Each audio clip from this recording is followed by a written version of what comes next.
I think it was a comedy, but that's what I thought of Winds of War, too. So who knows what's going to happen tonight?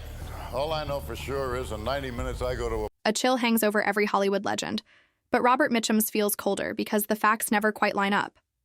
One minute, he is the drifter who jumped freight cars and fought anyone breathing.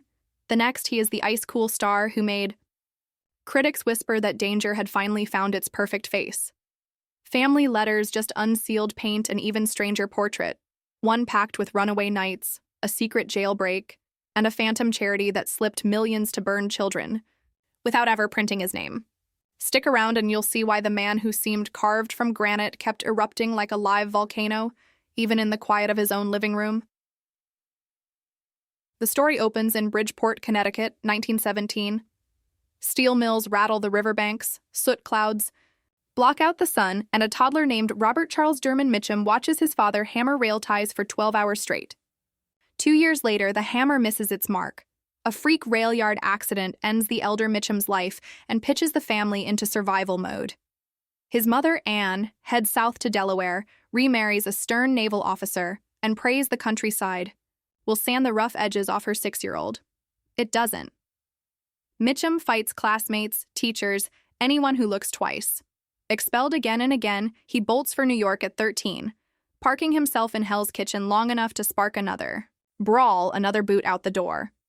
With the Great Depression in full swing, he turns hobo, riding the rails coast to coast. Boxcar nights are brutal.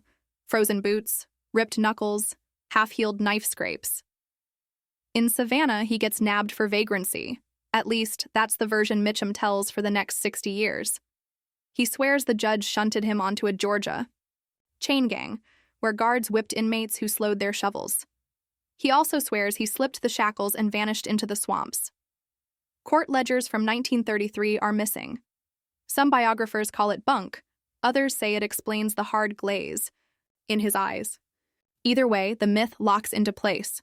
Robert Mitchum isn't acting tough, he's reporting from memory. The plot twists on an ordinary Long Beach evening in 1937. Mitchum's sister Julie is starring in a community play when another actor flakes.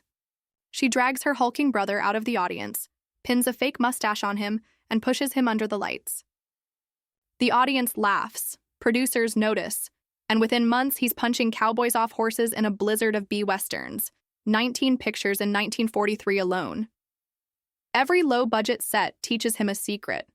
Don't overreach, don't oversell. Let the camera come to you. The studios see it too. RKO ropes him at $350 a week, cheap insurance on a talent they don't quite understand. Then comes the story of G.I. Joe. Mitchum plays a combat-numbed lieutenant so convincingly that General Eisenhower calls it the best war film ever made. Oscar voters nod, the draft board salutes, and ships him to real boot camp. He spends 8 months as an Army medic, mostly cracking jokes in the infirmary, before a medical discharge lands him back in Hollywood. This time he's making $3,000 a week and sleeping 4 hours a night to keep pace with demand. Success, however, has a habit of finding the tripwire. August 31st, 1948. Mitchum ducks into a tucked-away Laurel Canyon house for what he thinks is a quiet smoke break. For 8 months, the LAPD has wired the walls and peeped from the trees, trying to snare a big fish in their new anti-pot crusade. Cameras burst in, flashbulbs explode. Mitchum raises an eyebrow, exhales, and tells reporters, "Boys, I've been smoking for years. I figured I'd get caught sooner or later."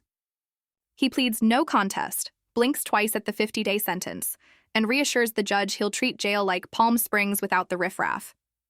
Life magazine photographs of the star-mopping prison floors rocket around the globe, and pundits pronounce his career dead. They're wrong. 17 days after the raid, Rachel and the Stranger opens to packed theaters. Blood on the Moon follows, even hotter. Scandal plus swagger equals ticket gold. If jail can't stop him, love certainly won't keep him in check. Mitchum marries Dorothy Spence in 1940 after persuading her to dump his own brother, but domestic bliss is a mirage. On the set of My Forbidden Past, he tangles with Ava Gardner, whose late-night phone call to Dorothy includes the immortal plea, "You've had him 10 years. Give someone else a turn." The answer is no. Marilyn Monroe sprains an ankle during River of No Return, and Mitchum scoops her from the rapids. Tabloids pounce on the chemistry. Rita Hayworth, Shirley MacLaine. A string of dancers whose names dissolved in gin, whispers follow every shoot. Dorothy files divorce papers in 1970, slams them on their Maryland kitchen table, and tells him 3 choices remain: rehab, repentance, or goodbye. Mitchum stares at the floor, mutters he doesn't deserve her, and signs into Betty Ford. The papers go back into the drawer, but the damage to his children is harder to file away. Son Christopher lands promising roles alongside John Wayne, then finds every casting door suddenly locked. Years later, one director levels with him. Rumor, "Is your dad phoned the studios? Said fame would ruin you." Christopher tries confronting the old man. Mitchum changes the subject, lights another cigarette, and the truth evaporates. Professional daring never cools.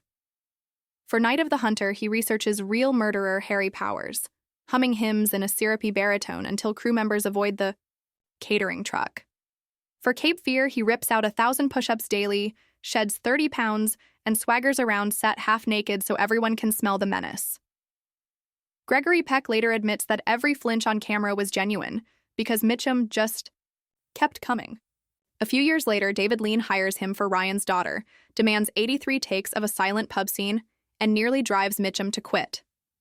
Instead, the actor storms off, cools down overnight, returns, and nails the moment in a single shot that makes hardened grips weep.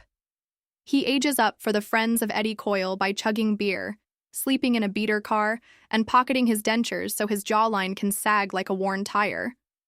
"Why fake failure?" he tells the makeup crew, "when life hands it to you free?" The 1980s should have been a slow fade, but Mitchell outflanks time by jumping media. The Winds of War miniseries offers a fraction of his usual salary and a gamble that television audiences will accept a 70-plus leading man. 140 million viewers tune in. Critics who once called him yesterday's outlaw now hail him as the last bridge between old Hollywood and Reagan-era spectacle. Behind the glare, another plot hums, one neither press agents nor family dared reveal until after his death. In 1952, Mitchum shirt-sleeved a Delaware attorney, incorporated the Durman Foundation, using his long-buried middle name, and ordered absolute silence. Over 3 decades, the foundation funneled money into a pediatric burn wing at Children's Hospital Los Angeles, built after a young stuntman's accident shook Mitchum on set, and paid rent for homeless veterans he met during 2 USO tours. In Vietnam, tax ledgers list no celebrity trustees, only a string of anonymous deposits. When journalists ask, family members shrug. Good deeds speak, the actor doesn't. Important note to viewers: historians haven't located the foundation's full archive, so details remain unverified, but former hospital administrators confirm. A private donor matching Mitchum's description covered entire wards when budgets collapsed. Rumor? Maybe. In a life already bursting with contradictions, it feels exactly right. June 1997 corners him at last. Lung cancer claws one lung, emphysema strangles the other. Doctors offer chemo. He shakes his head, says the medicine would kill. His spirit faster than the disease. Painkillers, sunlight, and Dorothy's steady hand at his elbow are enough. Children file through the Santa Barbara house. Patrine walks him to the porch for sea air. Christopher slips a peace-offering poem on the bedside table, and Jimmy cracks the same awful joke about 2 kidneys until Mitchum laughs himself into a coughing fit. Jane Russell stops by. So does Deborah Kerr. He quotes Kipling, winks, and orders everyone back to living. At dawn on July 1st, he goes quiet for good. Cremation per his wish, ashes scattered off the coast, though one cousin suggests dividing them like stock certificates. Dorothy snuffs that idea with a glare worthy of any noir heroine.